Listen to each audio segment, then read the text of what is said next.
বন্ধুরা, একটি লোক টেবিলের উপর এক ঝুড়ি ফল রেখে দেয়। যে তার ফল নেবে তাকে একবারে মাথা ফাটিয়ে দেবে, এজন্য সে ওইখানে পলায় আছে।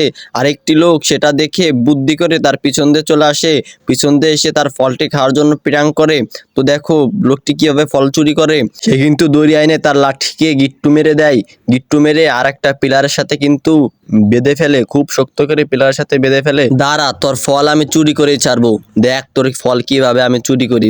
যাক, খুব শক্ত করে বেঁধে নিলাম, এখন যাই ফলটা নেই, দেখিও কি করতে পারে। বন্ধুরা, এখন লোকটি কিন্তু খুব সহজেই ফলটি নিয়ে যেতে পারবে, ফলগুলো নিয়ে যেতে পারবে। তো দেখো লোকটি কিন্তু পলায় ফেলায় এসে তাকে ভেঙায় কিন্তু তার ফলের ঝুড়ি কিন্তু নিয়ে যায়। এখন সে দেখে তার লাঠি বাঁধা, এখন তার রাগ উঠে যায়, সে কিন্তু গিট্টু খুলে তাকে মারার জন্য বের হয়ে যায়। সে কিন্তু লোকটিকে খুঁজতে খুঁজতে পেয়ে যায়, দেখে একটা খেরের পালার উপরে বসে বসে ফলগুলো খাচ্ছে। লোকটি কিন্তু তাকে মারার জন্য আস্তে আস্তে খেরের পালার উপরে উঠে তাকে বাড়ি মারতে যায়। ফল চুরি করা লোকটিকে কি করলো এটি দেখার আগে তোমরা যদি আল্লাহর এই ছবিটিকে ভালোবেসে থাকো, অবশ্যই ভিডিওতে লাইক এবং চ্যানেলটিকে সাবস্ক্রাইব করে দিবে প্লিজ। যখনই বাড়ি মারতে যায় সে কিন্তু দেখে ফেলে আর ফলের ঝুড়িটা রেখে পালিয়ে যায়।